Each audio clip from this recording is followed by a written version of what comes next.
Buenas tardes, aquí estamos en plena democracia.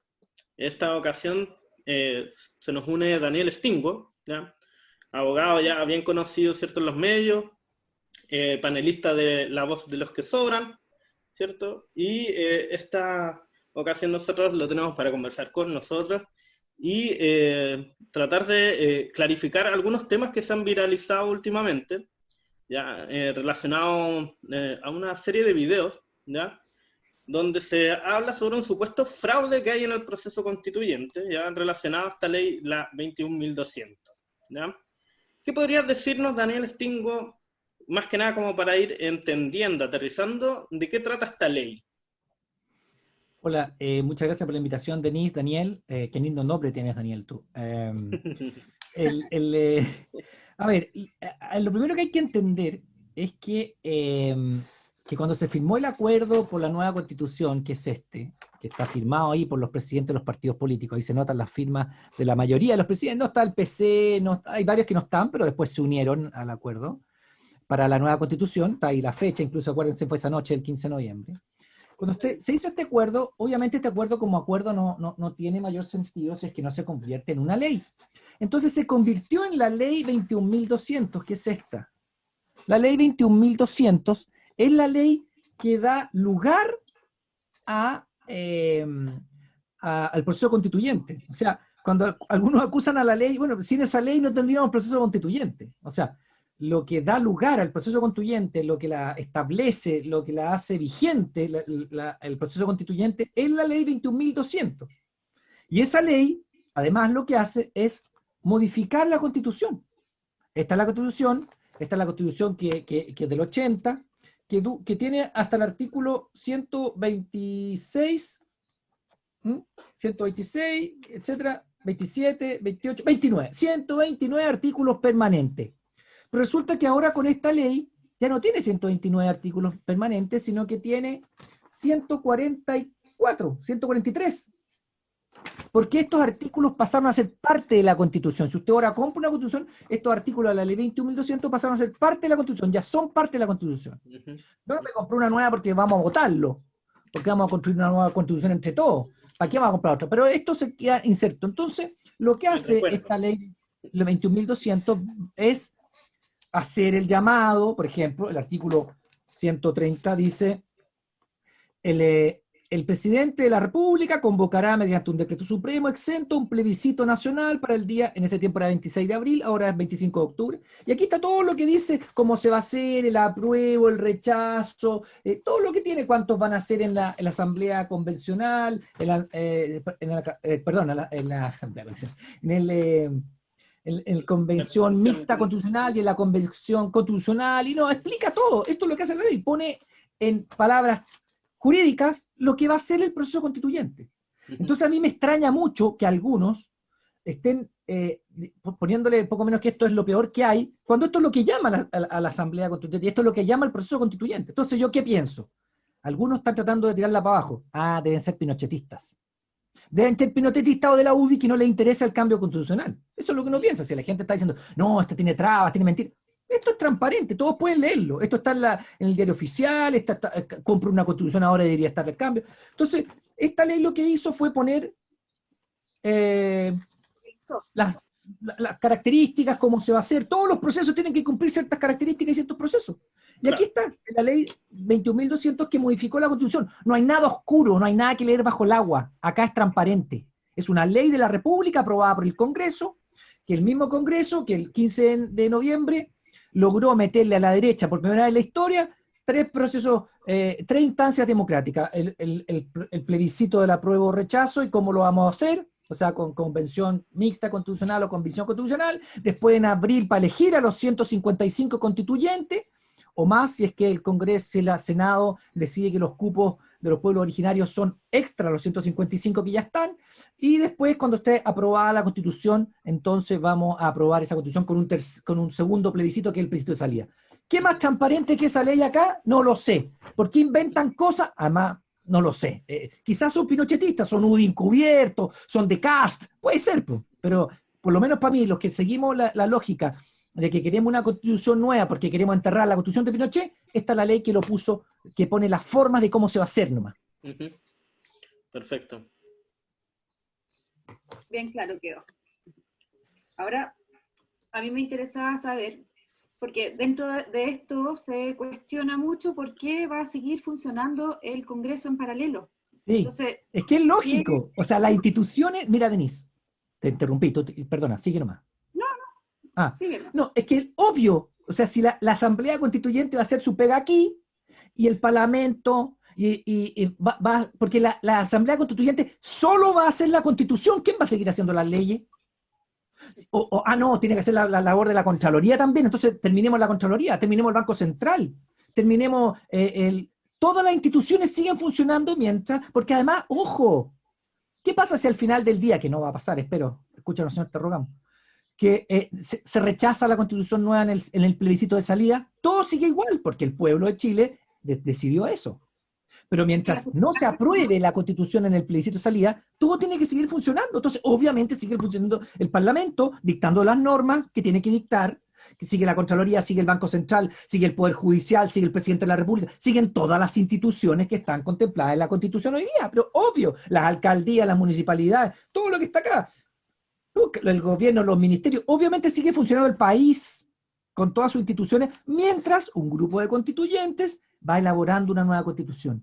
¿Y esa nueva Constitución, por ejemplo, podría decidir terminar con el Senado y dejar solamente una Cámara? Sí, obviamente que sí, pero no se lo van a decir mientras la estén haciendo. Cuando sea aprobada, y digamos, tenemos nueva Constitución, se disolverá el Parlamento, el Senado, y seguirá solamente una Cámara. Pero eso después de que la aprobemos. ¿Cómo vamos a terminar de funcionar algunas instituciones mientras no la aprobemos? Entonces, por eso yo insisto, esa gente o es muy ignorante o es mala leche. Y mala leche para mí son los pinochetistas, digamos. Entonces, por eso te digo yo, dicen, siempre se refieren al artículo 185. La convención no podrá intervenir ni ejercer ninguna otra función de atribución u otra autoridad en la Constitución. O sea, ¿qué es lo que va a hacer? Va a ser la Constitución. Si eso es lo que es, no puede meterse en lo que hace el Banco Central, la Contraloría, el Parlamento, no sé, todas las instituciones que existen ahora, digamos.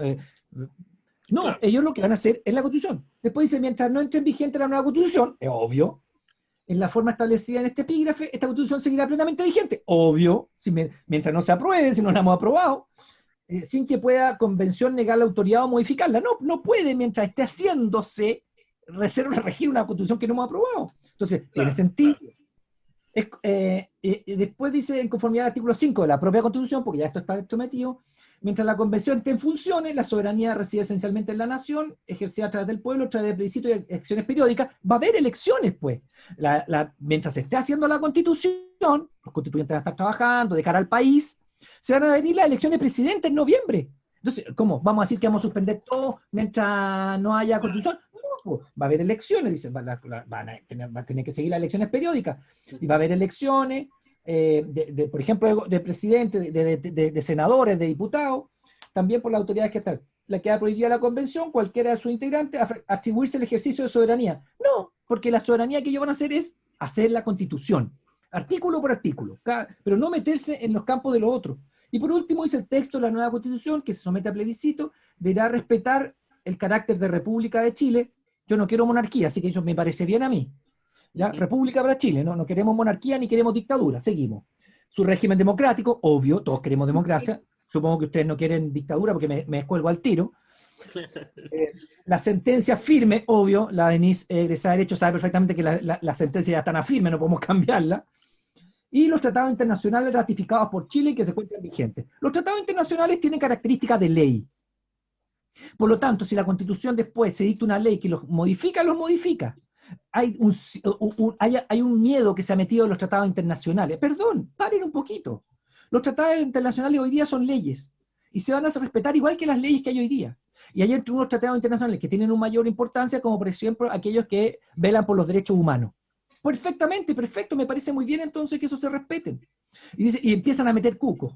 Bueno, ¿y qué pasa si se aprueba el TTP-11? Bueno, se aprobará mientras el Parlamento pueda hacerlo, lo haga. Después con la Constitución veremos qué hacemos con ese TTP-11. Si habrá que derogarlo por otra ley. Por ejemplo, si los tratados internacionales tienen rango rango De constitucional. ley, ¿Ya? usted lo sabe. ¿Sí? No, de ley, de ley. Los tratados internacionales tienen rango de ley. La Constitución está por sobre los tratados internacionales. La gente tiene miedo de que no se puedan cambiar. Eso es lo que yo quiero dejar claro. Tienen categoría de ley. Y los países tales como, a ver, ¿qué hizo Estados Unidos ahora con la OMS, que es un tratado internacional? ¿Qué hizo? Se salió de la OMS.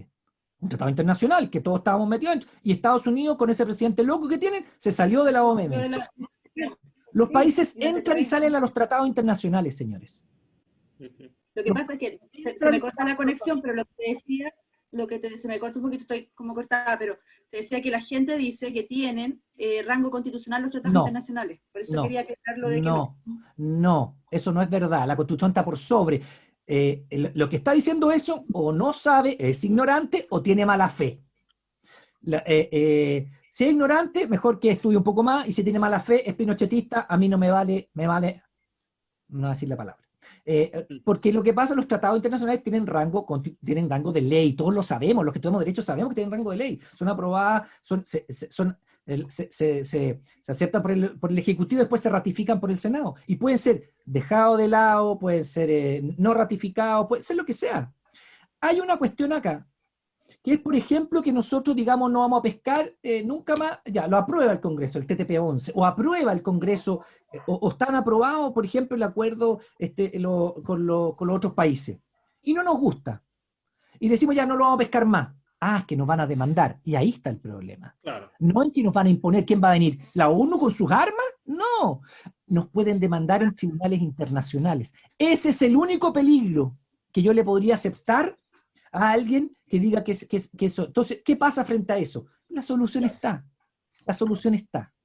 En la Constitución tenemos que ser inteligentes y no someternos a tribunales arbitrales internacionales. Y se acaba.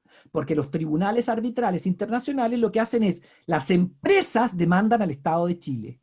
Por ejemplo, si les quitamos el cobre, el litio, ¿no? Claro. Entonces van a decir, lo llevo al tribunal, porque no van a venir las empresas con sus armas, van a venir las empresas a demandarnos en los tribunales arbitrales internacionales, y nosotros no vamos a estar sometidos a los tribunales arbitrales internacionales, y se acabó el pastel.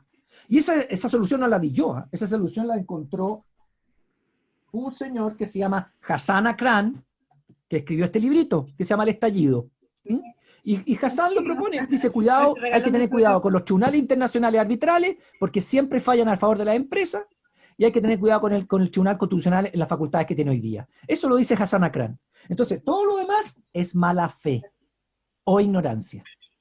Yo quería llevarte como también, bueno, un poco profundizando esto, pero ya por otro lado, donde se ha hablado bastante sobre el tema del quórum de los 2/3. Entonces, quería un poco que nos pudieras explicar brevemente en qué consiste, cuál es el impacto que tiene sobre las materias de Constitución, esto en virtud, ¿ya?, de que justamente estos videos que estábamos comentando al comienzo de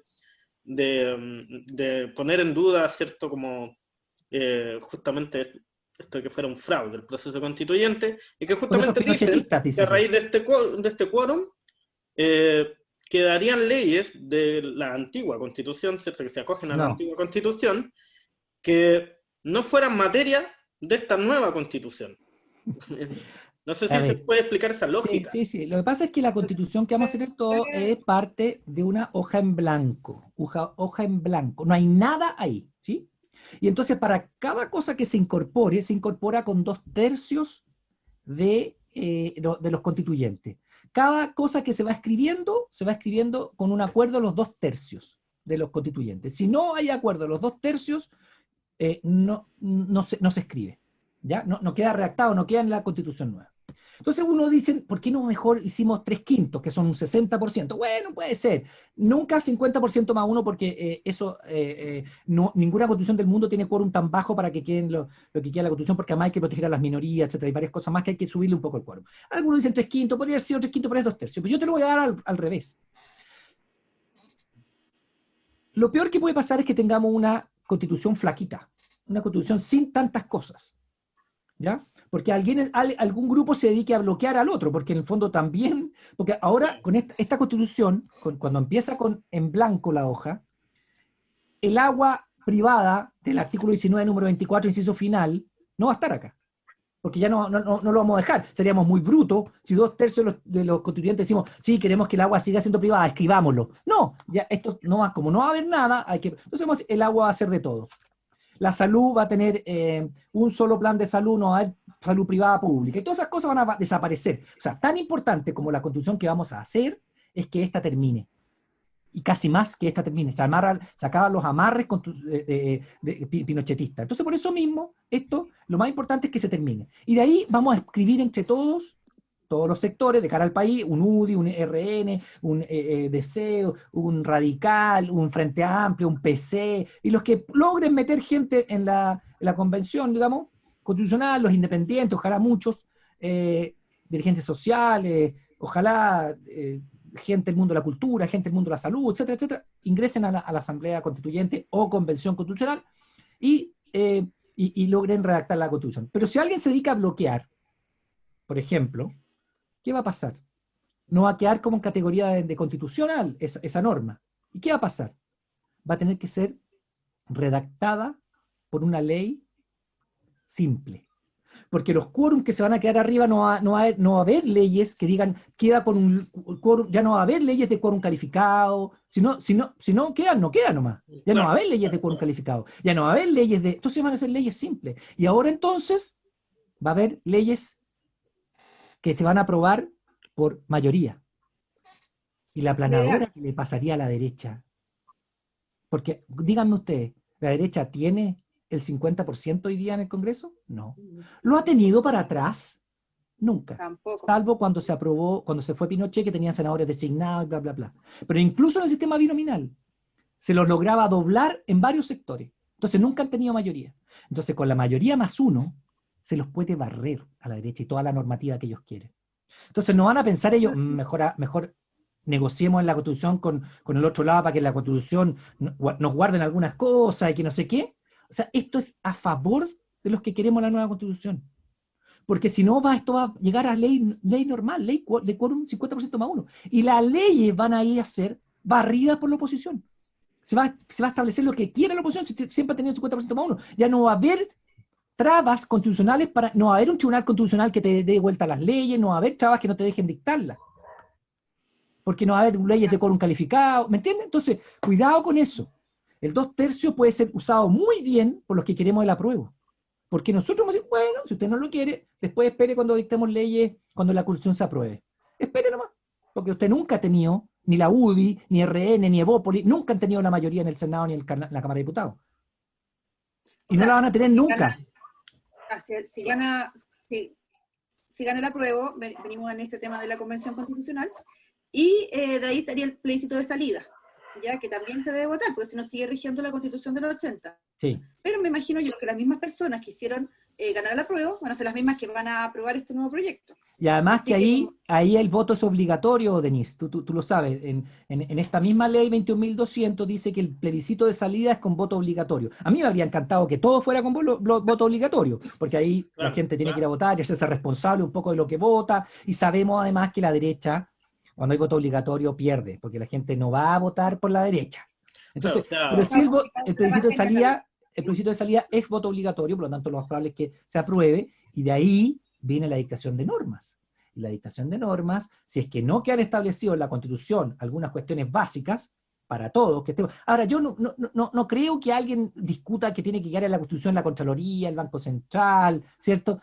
El CERVEL, tienen que quedar, pues son instituciones permanentes, ¿no? Pero discutiremos si el Congreso lo queremos con una cámara o dos cámaras.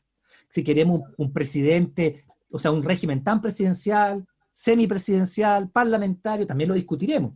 Y esas cosas, entonces eso va a irse, justicia electoral, tiene que estar ahí, el Poder Judicial, todas esas instituciones van a tener que estar, yo supongo que todos se van a poner de acuerdo en eso, sí, son las instituciones del Estado. Justamente. Sí, ¿Tienes alguna opinión respecto a si Chile gustaría que fuera, no sé, a lo mejor federalista? Es buena pregunta, porque Argentina es un Estado federal, Brasil es un Estado federal. Brasil se llama Estados Unidos del Brasil. México es un Estado federal. Estados Unidos es un Estado federal. Son estados que tienen la característica de que los gobernadores de cada región tienen mucho poder. Porque son un Estado que elige un gobernador y tiene sus normas, tiene incluso sus cámaras también, ¿no es cierto? Argentina tiene legislaciones del lugar, etcétera. Tiene sus pros y sus contras. Si Brasil no fuera un Estado federal, estaría muerta la mitad de Brasil con el loco que tienen de presidente. Gracias a Dios los gobernadores han logrado parar este presidente que no cree en la pandemia, por lo tanto ellos han hecho cosas para, en sus propias regiones, en sus propios estados, no sé, el estado de Sao Paulo, el estado del que sea, han logrado parar este loquito que está ahí gobernando, que no cree en la pandemia. Entonces, en ese sentido es bueno. Ahora, sí creo, no sé si un Estado federal, pero sí una regionalización seria. O sea, que las regiones sí manejen sus presupuestos, que las regiones decidan en qué van a invertir. O sea, estamos hablando de que no puede ser que cada cosa que se haga de Santiago, pues eso no resulta. Es mentira eso. Hay llamado Entonces, autonomía no, regional. pero no hay autonomía, es mentira, no. Eso, para mí, por lo menos, es una mentira que hemos estado contando hace Todo el rato. dinero de las regiones, ¿Cómo? todo el dinero de las regiones mineras se viene a Santiago, no se invierte en la misma región. Y a mí me gustaría que, no sé si se fuera a la misma región, pero por lo menos que pudieran ver en qué se van a retribuya. gastar y en qué van a gastarla, si ni siquiera pueden decidir en qué van a gastarla. Claro, que la toma de decisiones pase por ellos, Pero y por no por gente que está en supuesto, una oficina en Santiago. pero por supuesto, y no va a decidir qué tipo de casas van a construir en Arica o en Punta Arenas, un tipo que está sentado en el centro de Santiago. Los ariqueños verán cuáles que son las más convenientes, el de Puerto Montt, el de Punta Arenas, o qué necesita. No, necesitamos más agua rural o caminos. Lo decidirá la región, o necesitamos, no sé, embalse o no sé qué, lo decidirá la región con su gente. Tienen gente preparada, hay gente preparada en todo Chile. O sea, lo otro es un centralismo absurdo, que además es una cuestión política de manejo, ¿no? De manejo, la muñeca. Y eso, Claro. esperemos que cambie con eso también, con la nueva constitución. Ojalá. Sí, mira, yo quería consultarte una cosa más bien también puntual, con respecto a que, bueno, nosotros hemos visto hasta ahora, yo creo que durante estos días se va a ver un poco más, de tener ciertas estrategias, sobre todo desde la derecha, como para, en el fondo, torpedear directamente el proceso o ponerle ciertas trabas, ¿cierto? Sí, lo están respecto a haciendo. este tema, quería preguntarte sobre justamente lo que estaba hablando Chaguán, justamente de poner un piso mínimo, ¿cierto? Del 50% en la votación. ¿Qué te parece a ti o qué opinión te merece eso en realidad? ¿Y qué piensas que hay detrás de ello? No, pero es que no es tan difícil, no es tan difícil. La derecha no ha tenido en los últimos meses muchos temas sobre la palestra. A partir del 18 de octubre ya no le queda programa, el programa se le fue a la punta del cerro. El programa que ellos llegaron al gobierno ya no se pudo implementar. Ellos traían programas de flexibilizar el área laboral. Ya no, eso ya no va. Bajarle los impuestos a los más ricos, tampoco va, ¿me entiendes? Entonces ya no hay tema. Entonces tienen que poner temas, cualquier tema. Y por otro lado, quieren ganar el voto duro de la derecha que se le está yendo a Kast. Por lo tanto, tienen que decirle, hey, nosotros los UDI, no, si seguimos siendo nosotros, queremos privatizar Codelco, somos los mismos, voten por nosotros, no, bajémosle el impuesto a las empresas. Saben que ninguna de esas ideas, ninguna va a prender en el Congreso, porque el Congreso la mayoría es de oposición. Y ahí también hay una crítica que no confundir que no todos son lo mismo. Porque algunos están diciendo, no, que el Congreso, los de izquierda y los de derecha, perdón, vea una gran diferencia entre un UDI y un PC, un PR verde, digamos, y un Frente Amplio y un RN, perdón. O sea, lo otro también es mala leche. Porque si no fuera por la oposición no se habría aprobado mucha normativa que sí han estado a la altura. Sí, mandatados por la gente, sí. Presionados por la gente legítimamente, también. Pero hay muchas iniciativas de ley, por ejemplo, que han tenido también la oposición. Las 40 horas, mucha iniciativa que ha sido puesta por la propia oposición. Entonces, meterlo a todos en el mismo saco también me parece mala leche. Que es propio, no sé de qué sector, porque ahí ya uno no... O sea, ¿qué Lo que pasa es que, ocultas intenciones tendrán? lo que pasa es que hay un descrédito también de la clase política Absoluta que va y por el total. lado de es parte del sistema presidencialista que les impide hacer modificaciones sustanciales de las leyes, plantear leyes que no sean que son de exclusiva responsabilidad del presidente porque tienen que ver con presupuesto. Entonces es muy difícil ser parlamentario, es muy difícil y igual Alegan lo hay mismo. que aceptar que Algunos se han mantenido por años, Sí. cómodamente, sin mover mucho las aguas, pidiendo que se cambie el sistema o que se cambie el tema constitucional, si tampoco eran todos los que lo pedían. Pues igual hay que hacer un mea culpa y sobre todo los partidos más... Absoluto, no, absoluto, no, absolutamente, si la mayoría, pero llegó, yo en eso, Denise, no me equivoco, o sea, no me equivoco, no me pierdo, tienes toda la razón, la molestia era con el sistema político y con los partidos políticos, no, si yo creo que negarlo sería medio absurdo, tienes toda la razón, el punto es que quiénes estuvieron a la altura y quién no después del 18 de octubre también. Y quienes venían diciendo, porque estos temas que estamos conversando hoy día, Gladys Marín los planteó en el año 90, cuando volvió la democracia y empezó a plantear esos temas. Y entonces no fueron recogidos, se fueron asentando y se acomodaron, pero después llegó Meo que también los planteó y le dijeron que era, bueno, él tiene un problema de forma de funcionar y que le hacían la cruz, pero él y Escobar, que fue el diputado Escobar, también plantearon esos temas en su época. Y no los pescó nadie, ni la Concerta, ni nada. Y después llegaron los chiquillos nuevos, ¿no es cierto? Los del PC, los del Frente Amplio, que también plantearon estos temas. Y ahora en esta segunda oleada de Frente Amplistas, de PRO, de partido, no sé, los Verdes, los Humanistas, el PC, bueno, hay bastantes más de estos diputados y senadores, bueno, un senador, porque en La Torre el único senador, Sí. hay un par de PS, también está alguna Pero de va a ayudar el Cristiana. tema de la ley de no reelección. Eso va a ayudar mucho a renovar. Sí, también va a ayudar mucho eso porque en el fondo sí, eso está muy bien. Entonces, tampoco hay que ser o sea, yo creo que hay algunos que han estado a la altura, porque decir que son todos lo mismo es decir, sí, o sea, la Carol Cariola piensa igual que Cast, No. o que no sé, no es así. Como que Eso todos han también votado es, igual. Como que todos no, han eso no es votado igual. cierto. Y eso es, también hay un dejo de ignorancia, porque es cosa de meterse a ver cómo votan. Si aquí la cuestión es Ya que ver estamos, ¿cómo vota el diputado que me representa? ¿Cómo ha votado el diputado, no sé, en la sexta región el tal, en la séptima tal otro, en la octava? ¿Cómo ha votado? Y ahí es donde uno sabe cuánto calza cada uno de los diputados y senadores. Claro, una fiscalización ahí a ya las que estamos, autoridades.